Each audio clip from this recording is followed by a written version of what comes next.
consummate professional and Washington insider, Richard Helms played an important role in the field of intelligence during World War II and after, both in the OSS and the CIA.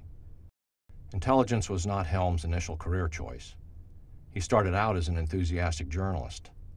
He was head of his college newspaper, and by the time he was 23, Helms had become a foreign correspondent for the United Press International in Berlin. After America entered the war, Helms joined the U.S. Navy Reserve. He received a commission and worked at the Eastern Sea Frontier headquarters in New York City, plotting the locations of German submarines in the Atlantic Ocean. The genesis of his involvement in intelligence came when a former wire service colleague asked him if he would consider working for the OSS in the Morale Operations Branch, which was to conduct black propaganda campaigns. Helms made the career shift in 1943 and never looked back. He received standard tradecraft training and acquired from William Fairbairn some of the skills of hand-to-hand combat. His training included exercises in infiltration of and spying on a local defense contractor who acted as a potential target.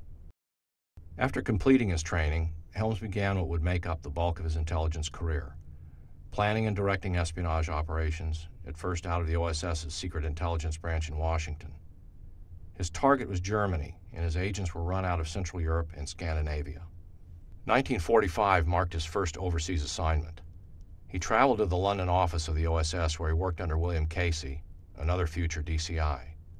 Helms helped to organize infiltrations of agents behind German lines to spy and set up resistance networks.